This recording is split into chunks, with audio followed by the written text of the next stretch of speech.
We'll be beginning the web. We will begin the webinar shortly.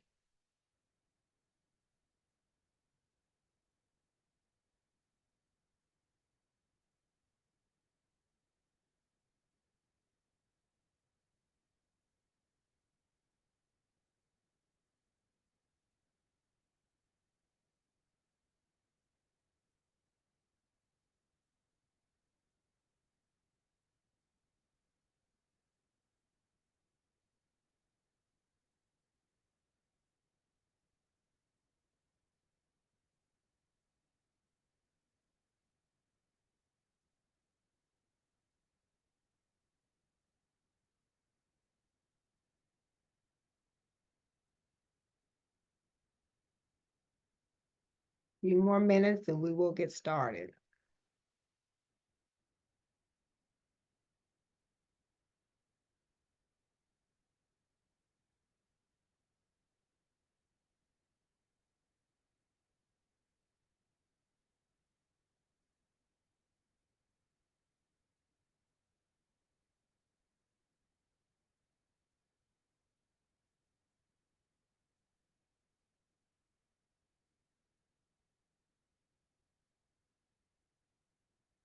We'll get started, and many more will join us as we continue this conversation. My name is Sharon Roberson. I'm president and CEO of the YWCA Nashville and Middle Tennessee. I thank all of you for joining us today for a very, very important webinar. Today, our topic is From Ancestral Lands to Advocacy, Honoring Native Voices in Tennessee in recognition of Native American Heritage Month. I will say this conversation I've wanted to have for some time. I do realize that the history we were often taught about critical junctures in America were not nearly what I thought they were. In fact, the information we received was not factually accurate. So I think it's very important for us to have this conversation. As I say at the YW, we invite you to learn.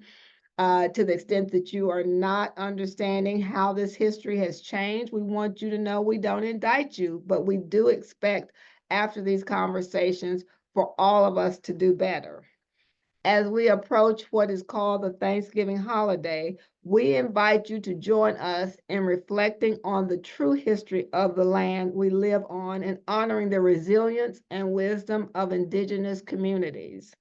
We begin by acknowledging that the Nashville area sits on the traditional homelands of many tribes of individuals that help shape the land as we know it. Their stewardship and deep connection to the land continues to be felt, even as those communities face and resist forced removal, marginalization, and erasure. Today, we honor their enduring legacies and recognize these lands remain sacred. The YWCA's mission is eliminating racism, empowering women, promoting peace, justice, freedom, and dignity for all. And we owe a gratitude to our Native heritage.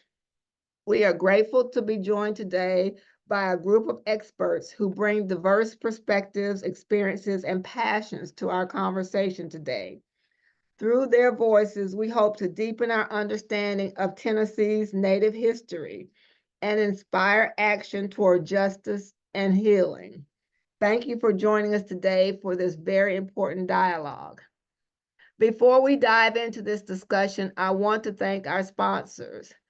There are many organizations that shy away from these types of topics, and we are so proud that the Harnish Foundation, Nissan Foundation, and AllianceBernstein support us to make sure that we can educate the public for using these important conversations.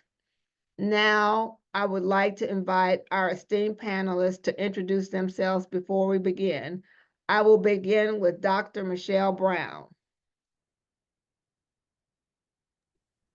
Shio Nagata. Hi, everyone. I'm Michelle Brown. I am a professor at the University of Tennessee, where I co-direct the Appalachian Justice Research Center.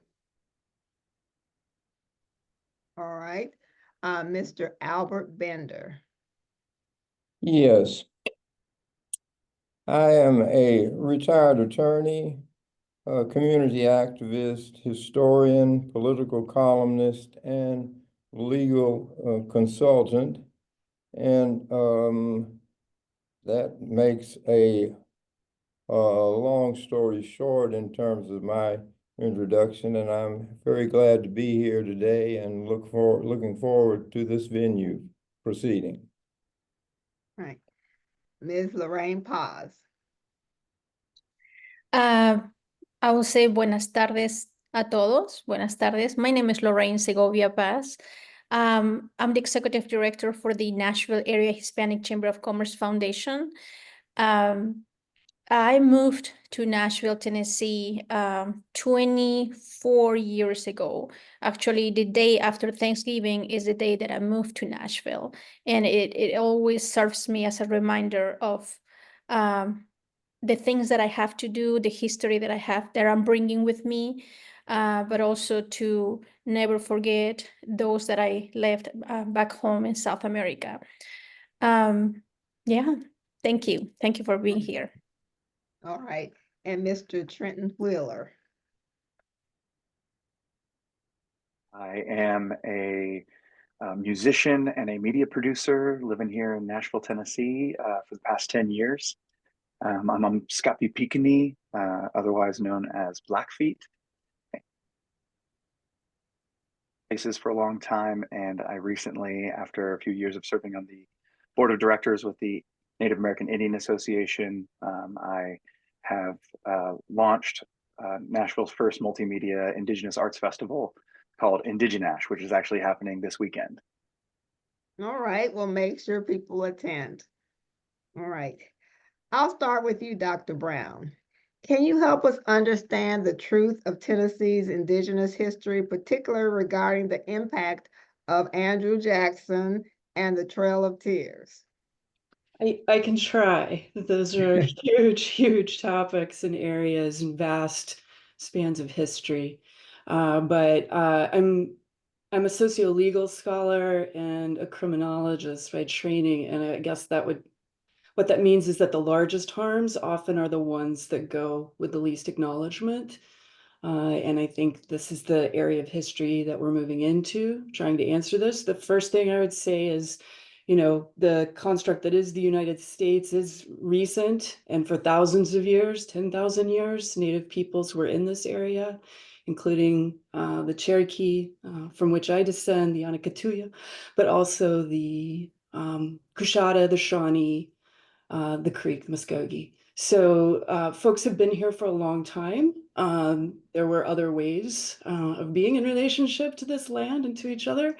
And that one of the key actors who creates a dramatic shift in that history is someone like Andrew Jackson. The way that I try and think about it is with that kind of a time span, because I think that helps us to better understand, that there are histories here that are really important that have been, as you said, erased or have tried to be erased and disappeared, but are resurgent and have survived, which is an incredible thing. So the thing with Jackson that's interesting is he has been revived as a national hero. He is someone who is depicted as a statesman, president. There's a particular kind of mythology that follows with him alongside of manifest destiny. And there are realities alongside of that include, like many, he was a slave owner. And he was responsible in many ways for the death of thousands of Native Americans, people native to the region. He was also one of Tennessee's earliest land speculators, which is in part how this happened. So profiting from the seizures of indigenous lands. He, in his own documents, stated that treaties with indigenous nations were an absurdity. So you have a situation with Andrew Jackson where you have a powerful actor who can operate beyond the law, right? So the long history of indigenous sovereignty is one of finding leverage within what US law would be and trying to fight for sovereignty through those terms, but also recognizing those terms would never be safe. And that legacy is ongoing. But with Jackson, I think that we see eventually like a movement that he helps support around the seizure of land through an ideology that's still foundational to the United States, which is this frontier expansionist mythology. And it's one also that I think when we think about it, became deeply instilled in law. So by the time that we have this Indian Removal Act of 1830, which he authorizes as president and had been moving toward, through electoral politics, you have 80,000 peoples east of the Mississippi who are removed into what we now call Indian country, which is literally a term of art in the law, and looks like what the state of Oklahoma has become in many ways and beyond that. But that's kind of the general trend. And in that story, there's a series of things that happen that often are associated with the Trail of Tears. We tend to think about the Trail of Tears, and in particular with the Cherokee specifically, as being the definitive thing. But there were many trails of tears, and there were also many tribes who were impacted, and there were also passageways and removals through the state of Tennessee specifically that were orchestrated years and years before the Trail of Tears. So, in the areas that I'm in and beyond, folks were moving by land and by water, and were being removed by land by the federal government, by the military. So I don't want to take too much time with this, but I think it's really clear for us to understand that this became a policy of ethnic cleansing. In the exile, that we hear kind of commonly that 4,000 people died in the removal out of a population of 16,000 Cherokee, and that they were removed in the middle of the day doing what they were doing, often with nothing. They were able to take nothing with them. They were also separated in the process of all of that, which is an ongoing history through time across Indigenous communities, through boarding schools and more. So there's a large history there. But I think what's important to think about it too, maybe through the lenses of the YWCA, particularly around women, is that in that removal, yes, 4,000 people died, but if we think about the loss of life associated with the children who were never born and the ways in which reproductive justice was impacted, that's probably 10,000 people. So out of a population of 16,000 people, there was an incredible reduction. And this was systematic across tribes, right? So we know that these are kind of the measures that are taken when disappearance is an elimination is the aim. So it's an incredible history. It moves people into Indian country. But many survive along the way and have created the nations that we have today, and those are ongoing and those are resurgent. And that's another key part of this, is that we are not gone, we are here.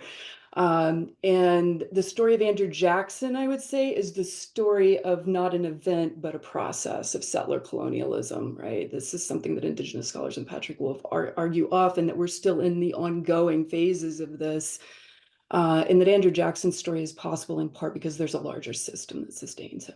So I think and that makes sense. And for those of you who may not be as familiar, but you see this name everywhere in the city and really around the state, because he's the only individual from the state of Tennessee that's become president of the United States.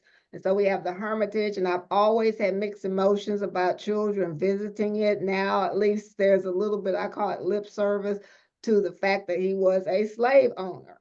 So they do actually say this, but you have to understand what that meant and how that defines an individual. Because once you believe you can own another person as your property, that says something about a mindset. And there were people who were abolitionists when he was a slave owner. They act as though that was just the way things were, but that is not necessarily the case. So I truly appreciate that historical context.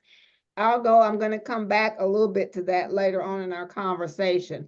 But let's go to you, Loraine, because we are moving, Ms. Paz, you're an Indigenous advocate, and we have a park that is being renamed in this city. And I want to talk a little bit about that, because we've already set the framework of land was taken. And something could be called something, but we want to rename it. So can you share more about the efforts to rename Cumberland Park and why this renaming is significant to both the local Native community and the broader fight for recognition?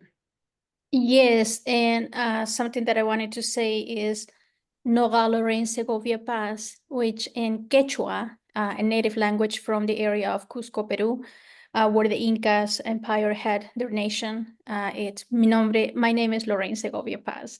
I wanted to make sure to say that. Yes, something that I wanted to show you in terms of the renaming of Cumberland Park. I have a copy of the Metro Historical Commission here, copy of the letter that was submitted to Metro Parks. And it reads, Wasioto is the Shawnee name for the Cumberland River.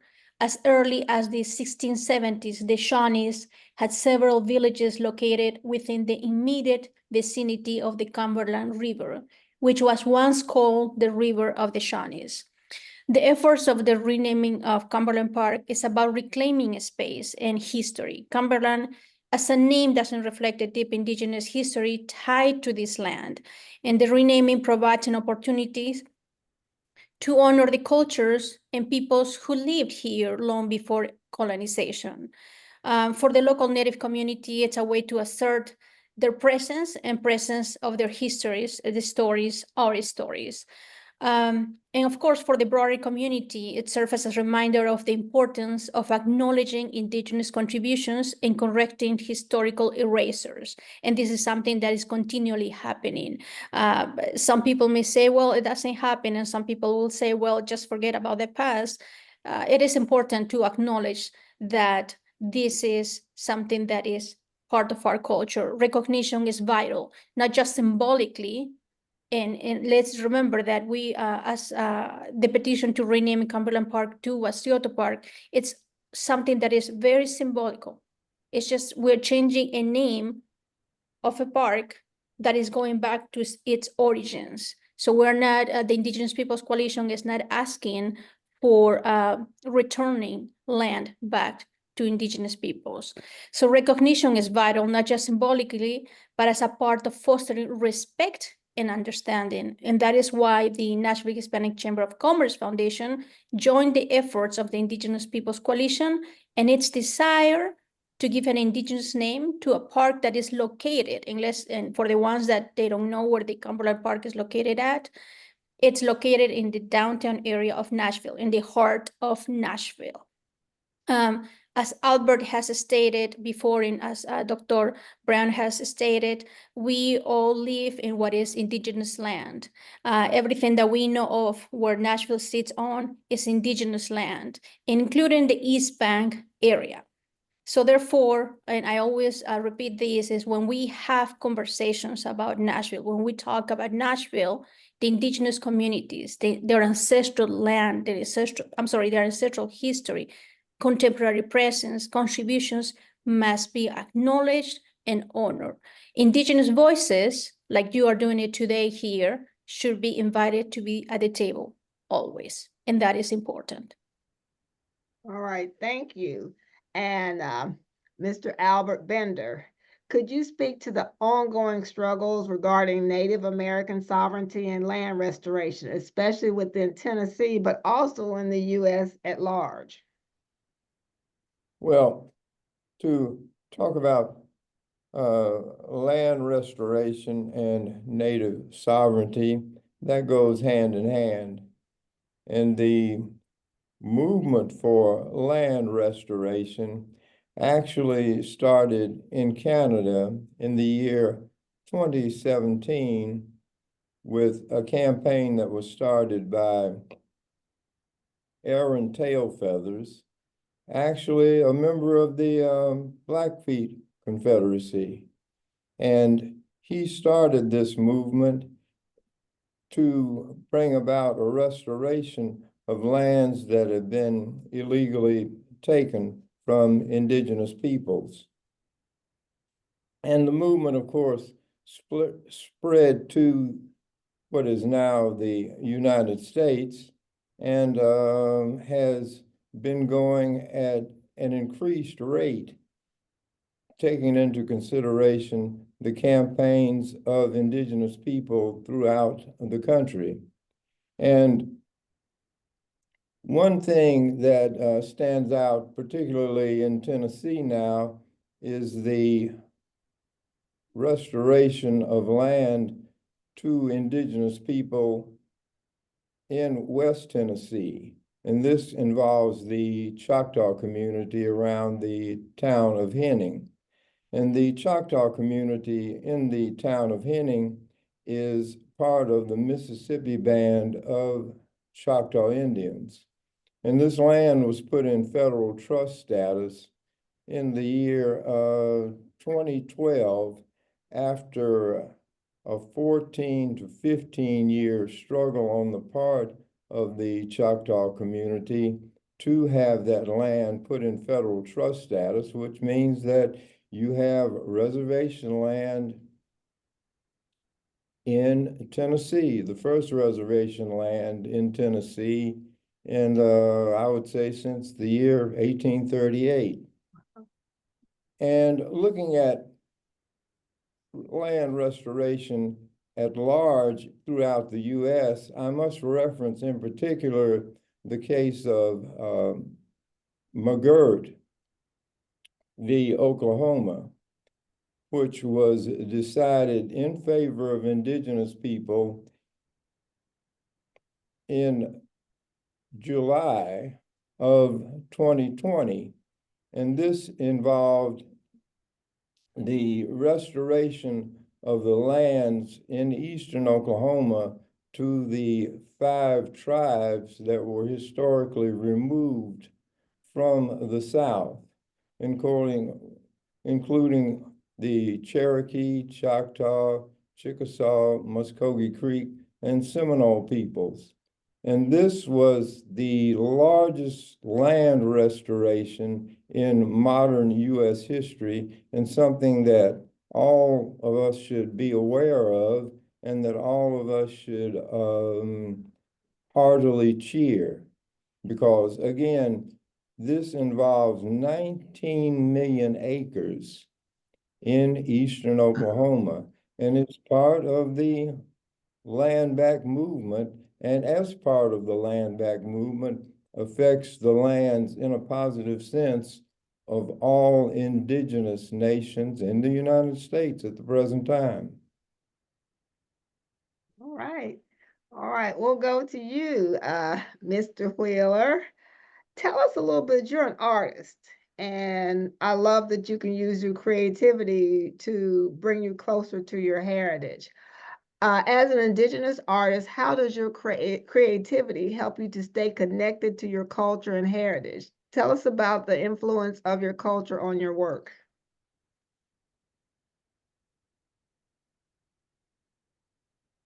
From the reservation. My father was born and raised on the Blackfeet Reservation in Montana. And starting at 6 years old, he began teaching me grass dancing and powwow dancing and the songs, flute. And, I was being immersed in the culture, even though I was born in Southern California, grew up in Arlington, Texas, which at the time was the fastest growing city in America without public transportation, so the suburbs. And then from North Texas, I moved here 10 years ago. And so I have been what's often called an urban Indian my whole life. And for me, it's an extension through my father to my heritage, who his grandmother told him that you're native, like leave the reservation. He ended up joining the Marines, which did lead him off of the reservation, and it's led him down a different journey, but he maintained that. And so there is the tradition that's been passed down to me from my father. And so not only is it a carry on of traditions that's both familiar, but it is a preservation of what has been threatened, you know. So for me, like, because of phenomenal record keeping from the Catholic Church, you were able to trace my furthest lineage all the way back to France, to the late 1500s, where they eventually, that particular relative eventually traveled and married into the tribes and became part of the Red River Métis people before further transplanting themselves to the Blackfeet Reservation, which is where I have the collision of my different tribes. And so in that, I have a lot of tribal representation, even though I'm documented as Amskapi Pikini. And so a lot of it is, I don't feel there has been no point in my life as I've continued down the journey of learning more about Indigenous culture and Indigenous arts, especially as it relates to my own tribe. And I think that's part of the big thing is going, it is not threatened, but systematically the art, the songs, the dances, the languages themselves were not banned for times. And so there is a preservation, there is, and within that too, there is a desire to create good representation and make a distinction between tribes, because I think for far too long there has been a monolith on what Native America looks like. And so now I think that there's a huge effort from tribal communities to de-homogenize themselves, not so that we can separate ourselves from one another, but so that we can make those distinctions, because pre-Columbian America had over 300 languages, and nearly half of those languages are virtually extinct now. And the languages that are still here, many of them are threatened with extinction. There are less than 5,000 people to this day who speak the Blackfeet language. And so for me, there is in the art, there is a preservation, but in representation, I think what matters too is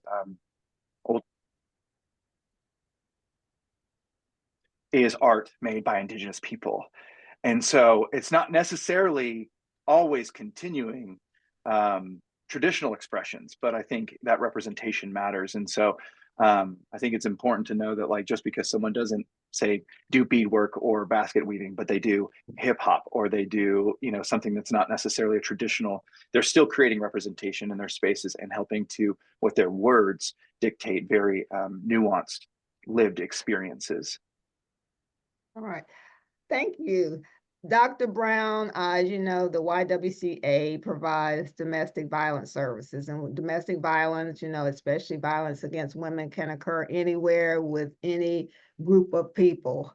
You are working on domestic violence community safety toolkit with the Eastern Band of Cherokee. Can you talk about how violence against Native women is linked to issues of sovereignty, jurisdiction, and forced removal? And how are these challenges inseparable from the broader fight for Native sovereignty and justice? Yeah, again, a really, really important space. And I think some of it goes back to what Albert was saying. Land restoration and sovereignty are bound together. Land, bodies, and sovereignty are bound together in these struggles. And if we look specifically at the issue of domestic violence, it's linked in to the actual practices of what it is to pursue removal and to create intergenerational trauma across generations. So the way that, you know, I think we can think about it is that by law, this has been implemented through very specific relationships between the United States and the sovereignty of the tribes. So for instance, by the 1800s, the United States has passed a Major Crime Act, which forces all major crimes, rape, assault, murder, into the hands of federal authorities in the US. So they dictate the terms of safety then within the tribe. So tribes are forced to be dependent on these practices that are external to them around major crimes, with little to no action often on cases that involve violence. There's also a long history. I mean, for those reasons, when we look at the rates, and I don't want to go too far into like the rates of violence against women in tribal communities, but they are in fact the demographic group in the United States that's most impacted by this. It's absolutely exponentially impacted. 1 out of 2 women in the tribe generally have experienced this, and 90% of those are from non-Native perpetrators. So this is the relationship I think we have to understand, is that law by the US configures a space in which non-Native actors, white people, white men can move in and out of the tribe. Trafficking can operate in a particular way. And it's all done through a very specific legal tactic built around sovereignty. So tribal sovereignty in that way is in jurisdictional matters around crime are central to claims for sovereignty in the current US. McGirt was, in fact, a criminal case, right, that ends up reconfiguring and recognizing Oklahoma, half of Oklahoma's Indian country. So it's really important to think about the way that interfaces. And the folks that we work with in the Eastern Band of Cherokee, all of them are survivors. All of them do work around MMIW, 2GS, missing murdered Indigenous women, Two-Spirit issues, and try and amplify and bring this to light. Now, there have been shifts over time in particular cases, like the Violence Against Women Act has in some ways opened up more room for sovereignty within the tribe. But the reality is that's just like, historically, that's just how the law works. It opens up sovereign power at times for tribal nations and then forecloses. And so it's just a struggle to be able to dictate the terms of your own safety within the tribes. And there's another piece to that. I think the last thing that I would say about it in terms of domestic violence is most domestic violence is actually family violence in tribes. And it's coming from intergenerational traumas. It's coming from very specific things like substance use, like mental health issues, concerns with suicide, and depression, PTSD. So all the ways in which we would want to deal with that would probably involve dealing with root causes and thinking about traditional systems of taking care of, our people. And those often look like cultural systems of healing and peacemaking and practices that aren't always imprinted with like US justice. They don't always look punitive. They don't always look carceral. There's real commitments to protecting your people and making sure that you provide ways for people to integrate back into the community. So there's a lot of tensions at stake around this notion of domestic or family violence, and a lot of solutions that simply need resourced. Yeah, of course. And at the YW, we see every day in our Weaver Center the generational trauma, and it is real. So given what we've learned or discussed today, some of us have learned it today, some of us discussed it today, of the history of what has taken place, the trauma that our Native people have suffered, and how that generational trauma is playing out today. I'll go to you, Ms. Paz. As someone of Indigenous descent from Peru, can you speak to the migration patterns of Indigenous people from Latin and South America, and how that movement connects with the struggles faced by the Native communities in the U.S.? Yes, thank you, Ms. Robertson. You had mentioned the trauma, and it's the same thing that happens with people that migrate from Latin America, from indigenous communities, due to the foreign policies that we have here in the U.S. Many of us come to this side of the world looking for better opportunities. The reality is that indigenous peoples from Latin America and South America migrate due to those long histories of colonialism that we have had in our economies and in our countries, economic struggles, social challenges, and many of us, of course, once again, are looking for better opportunities, but we face unique challenges when we come here to this side of the world. However, we are constantly working to keep our cultural traditions alive, and that is important with us, but we are dealing with discrimination, not only as immigrants, but of course as Indigenous individuals. This reminds me of a question that someone asked me: why am I part of the Indigenous Peoples Coalition, and why do I do this advocacy work? Because I come from or I belong to a category here in the US that is called the Hispanic community, right? But it happens to be that I'm also Indigenous descent. And then I have all of those memories, all of those fights and struggles and accomplishments and stories that I have heard in my family, and I have lived in my own countries of origins.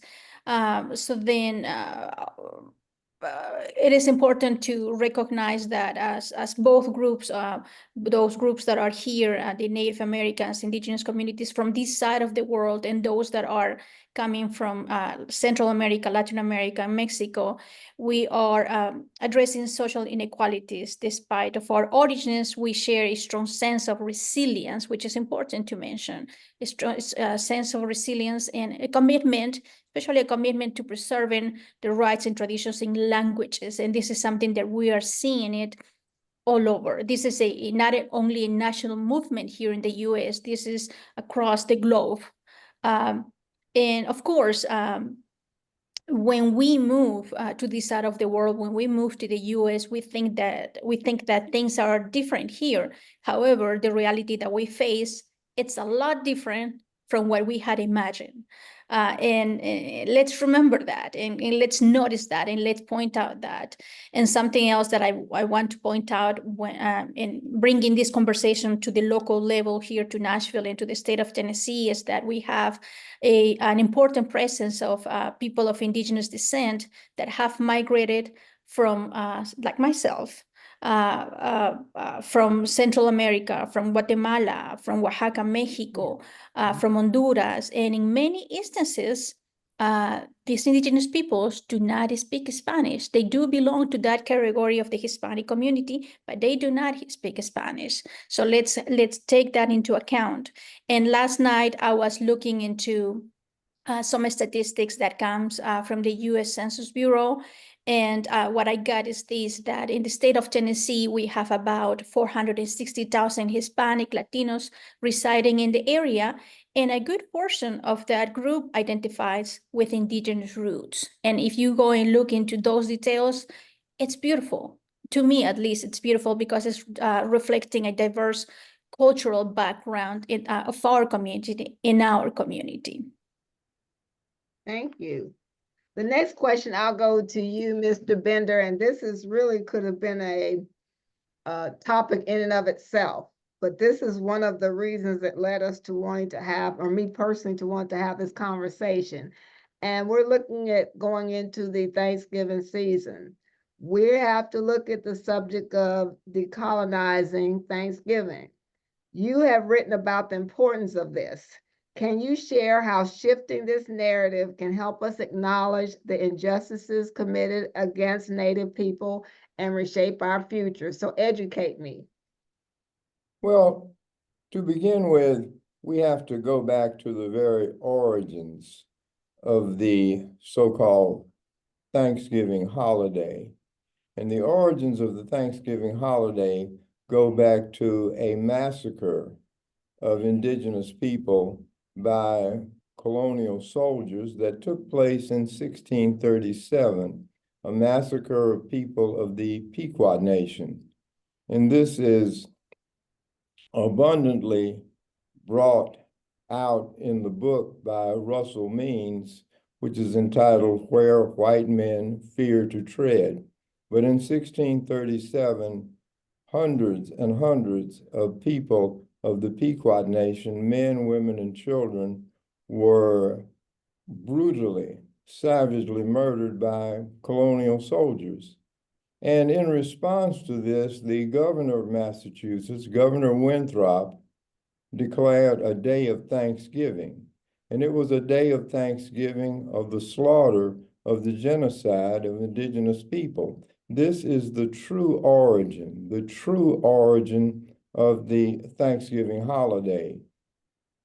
And the mainstream population at large needs to know the origin of this disgraceful holiday in order that we can move forward, because otherwise the mythology continues of pilgrims and indigenous people sitting down for a sumptuous feast. This simply did not happen.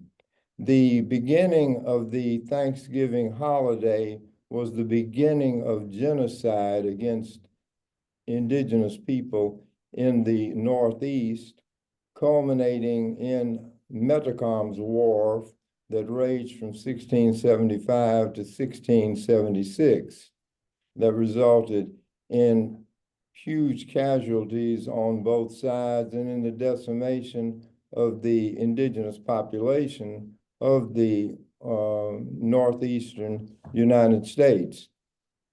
And the importance of decolonizing Thanksgiving is of huge consequence, because that will bring to the general mainstream American public the realization of the genocide that has taken place against indigenous people. And once that is realized, then we can start to move forward.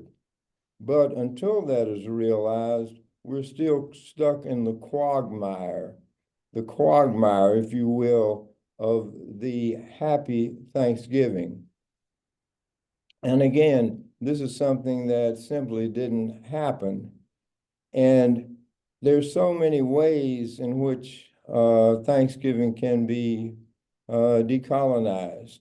I would make a suggestion of taking away from even the term Thanksgiving, because among so many Native people, it isn't referred to as Thanksgiving, it's referred to as unthanksgiving or thanks-taking.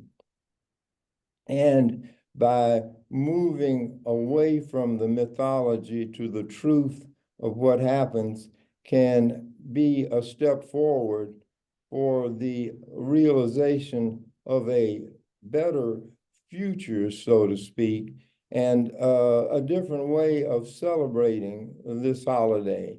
I mean, I would think that, and would make the suggestion of a revision of the history books, a invitation to indigenous people to speak to the different schools and community organizations of the mainstream public to really bring forth the truth of what happened on that day, the origin of that day, so that we can move toward a better future in this regard. This is definitely in a category of more knowledge. We have to acknowledge the history, and then we have to do better. You acknowledge and then you do better, and that's very important. And what you just said is so important for individuals to realize, to the extent that anyone was at the table with the pilgrims, it was there for reasons that resulted from the acknowledgement that, you had been, your people had suffered. And, we always have people that know how to come to the table and make the best out of a bad situation, but you have to acknowledge the horrible situation in order for us to move forward. All right, Mr. Wheeler, what do you believe is the role of young Indigenous people? Because in order for history to not be lost, you have to have the younger generation to move forward. What is the role of the young Indigenous people in preserving and reshaping Native traditions, especially in today's world?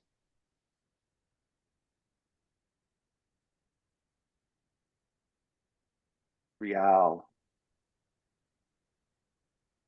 Saskatchewan, being the founder of Manitoba during the late 1800s, in what would have been essentially an indigenous civil rights movement, so to speak, where they were being rejected by their own community as well as by the government that had been established in Canada. And after he was eventually captured and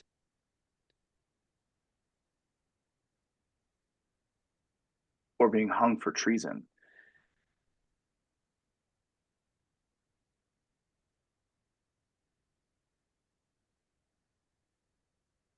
Your mic is going in and out.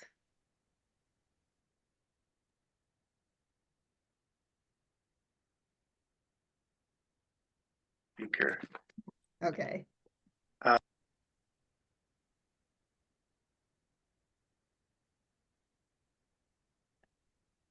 All right, can you hear me now? Yes, yes, yes. Okay, yes. perfect. He said, my people will go to sleep for 100 years, and it will be the artists who bring their spirits back to them. And so the youth are absolutely what carries the traditions forward. I think we have to be careful to become overly protective.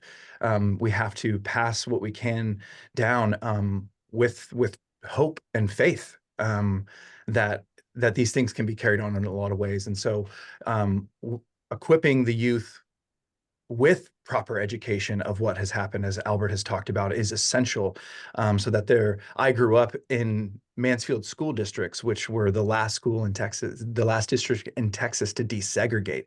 I grew up learning the 1492 narrative. So it's something that I've had to unlearn as an Indigenous person. I've had to decolonize that thinking in myself and relearn those things, because even as a child, I was exposed and anyone's susceptible to those things. And that's why that's why the boarding school system was systematically designed to assimilate, to take the culture out, not allowed to speak your language, not allowed to sing your songs, to cut your hair, change your identity, and try to get you to assimilate into the culture. And many of those languages basically weren't allowed to be taught in any kind of educational setting until the 1970s.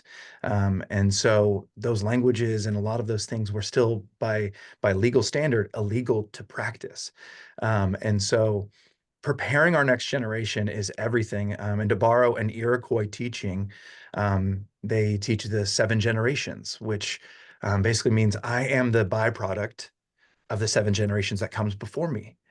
I am the byproduct of my great-grandparents, and the resilience and the work that they put in to pass down tradition, to pass down ethic and values in our life. And that happens through storytelling. We use storytelling as a means to carry on. It's a form of pedagogy. It's a way that we learn in the environment around us. And so now my generation is trying to teach the next generation, and they're our future of Indigenous art. And so in that equation, though, is in the 7 generations, because I'm the product of the 7 generations before me, we now have a responsibility, a duty to the next 7 generations. And so I have to not only think about myself as individualistically, we have to think about the community effects of these things. And so it's very important for us to equip young natives with the ability to tell their own stories unique to their peoples, so that they can carry it on. In our culture, we're often very focused on my rights, but we forget about what is my responsibility, my duties. And that's really deeply tied into that idea of the 7 generations.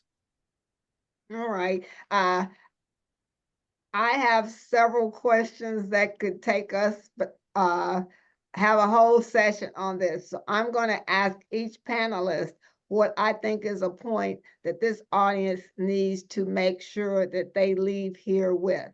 I'll start with you, Dr. Brown. What is one key action? This is kind of a call to action or change you hope that these attendees take away from this discussion, whether related to education, advocacy, whatever you would like for this group to take away from this discussion. Yeah, another hard question, but I'm an educator. So I center myself in the spaces where we study in connection with these issues. And one thing that I would tell everyone who's here, and this is as both a Cherokee citizen and someone of a settler descent as well, that there's a way into these issues for you. And if it feels distant, then find a book, find a place, look for Indigenous fictional authors, look for Indigenous non-fictional authors, look for places like Trenton's providing with this festival. I mean, there's lots of ways in, and there's a duty and a responsibility for all of us, and I do mean all, to do the work to understand, and not to necessarily position that labor on Indigenous peoples themselves. So I really encourage folks to study and find a way into allyship and solidarity, but also movement work. I was looking at the question in the chat, and I think that's going to be really important in the years ahead, to find ways to support people who have lived through what I think Trenton was describing, as well as Loraine, which is like a forced resilience that's always constrained, as I've heard other folks use it who've survived this. So I would say that. All right. I'll go to you, Mr. Bender, with a slightly different question. Being a lawyer, I so much respect all of us and all of you, especially that do advocacy work. And you've been deeply involved in the Native American Sovereignty and the Indian Child Welfare Act. These are legal battles. So how do these legal battles play out today?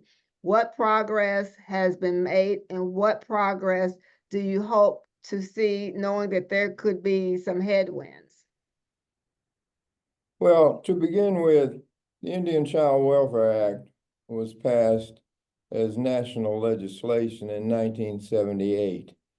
And the purpose of the Indian Child Welfare Act, ICWA, was to stop the wholesale, to put it one way, wholesale taking of indigenous children and putting them in white homes. Prior to the Indian Child Welfare Act, the passage of the Indian Child Welfare Act, over 35% of all indigenous children were being placed in white homes. Again, the purpose of the act was to halt this, and the act did halt this to an appreciable degree, an appreciable extent. Of course, the Indian Child Welfare Act needs to be strengthened because even with the presence of ICWA, indigenous children, when they end up in court dealing with adoption issues or foster care placement, they are still 4 times as likely to be put into the adoption process or the foster care system, 4 times more likely than white children. And I think that looking at the situation of where that prior to the passage of ICWA, it was genocide being practiced against indigenous nations, because no nation can endure, no nation can survive if its children are being taken. And I would say further that, and this is kind of, I guess, a call to action, so to speak. Myself, Loraine, and others in the indigenous community have been involved in a campaign to change the name of Cumberland Park to Wasioto Park. And we will be proceeding to a culmination in this process before the Parks Board on December the 3rd. And I would heartily encourage all mainstream Nashville that supports indigenous people to be there to further support the name change. And this will be a historic milestone in the history of Nashville for the further recognition and preservation of indigenous history, both ancient and contemporary. Yes, thank you. I'll go to you, Ms. Paz. Give us a little bit of, give us your, what you want individuals who lead this conversation to understand or remember. Yes, thank you. But first, I'd like to address Ms. Esther Romero, I believe. Mhm. Yes, Esther Romero. How are you? ¿Cómo está? Buenos días, buenas tardes. So it happens to be that I am from Bolivia and Peru. I was born in Cusco, Peru, but my family is from Bolivia, and she's indicated that she is from Bolivia. So I'm happy to hear that there is someone else here from Bolivia in this room. And thank you so much for your words. What do I want to say? Let me think. Something that is important to me, since I'm mentioning the fact that I am from both of these countries and nationalities and stories, and as Trento said, I carry with me the stories and traditions, the struggles and fights and contributions and accomplishments of my family and my ancestors. And they did this advocacy work, the same advocacy work back home in Peru and Bolivia. And I always think of that every time that we're going to be having a meeting or we're going to have a conversation. I'm always asking them, constantly asking them for advice and wisdom. So they guide me into doing a better work every day. What do I want to tell others is to please remember that each of us can add a little portion of our time to make of this world a better place. It can be with Indigenous peoples, yes, but it can also be within the African American community, in all these communities that are in need of support. And that is important. We cannot forget that every single thing that we do is impacting the lives of all peoples. And something that I wanted to share is, just to give you an example on how things, how the work of what we do impact others, is that we have received an invitation for Albert to attend an annual conference that happens in Cusco, Peru, from the Ashaninka Mashiguenca indigenous community that represents the regions of 9 regions of indigenous peoples in the area of the region of the central Amazon, in the central region of the Amazon. So the work that we are doing, it's impactful. The work that we're doing, it's being observed and watched by others, not only at the local level, Nashville in Tennessee, but also outside of the country. So everything that we do is meaningful. So whatever you're willing to do, or you have the time to do, whatever the resources that you have, please remember that everything is important, and we can all chip in many different ways. And Mr. Wheeler, we'll finish with you, but I do want you to also give us some background on the event that you have coming forward. Yes, so this weekend is Indiginash. It's Nashville's first multimedia Indigenous Arts Festival. And so we've got film panels and art gallery that opens on Friday night. There's going to be a music showcase on Saturday night, a native market running throughout Saturday, demonstrations. We've got a traditional demonstration of chocolate making, as would have been in its ancestral form, and as well as a native guitar pedal maker. He's actually also Scapi Picani, coming in from Ohio. Art gallery with artists featured from all over our Middle Tennessee, but also we've got a few coming in from out of state. And so it's going to be a really special event. We're really proud to have put this on. It's happening at the Forge Friday, Saturday, Sunday. You can go to indiginash.org, or all the handles are at Indiginash. And so, and I think what I'll leave everyone with is kind of for me, one of the reasons why I started in a Native Arts Festival, and something that's really deeply tied to the Scapi Picani people is the medicine wheel. And so the most of historical stone structures of the medicine wheel exist in Alberta. There's about 37 of them, and they're deeply tied to the Blackfeet people. And so they were timekeeping, and so the lines and the stones were often drawn to line up with solstices, and so it was a timekeeping thing, but it also represented balance, and oftentimes the modern expression of it has been shared pan-indigenously very much, and every tribe has different meanings of what each of the sections mean, but it generally represents balance in all things.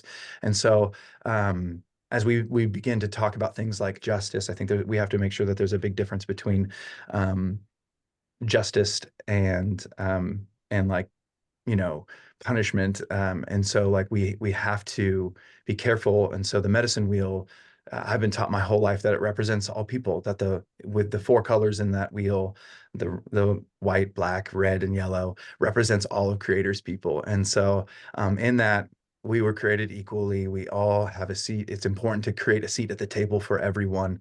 And so in that, I really do believe that there is a future, and it's not by pointing the finger and telling others what to do. It is, for better or for worse, the systems at hand are the systems that we have. And, so oftentimes to change those systems, we have to become part of them. We have to participate in the law. We have to participate in politics.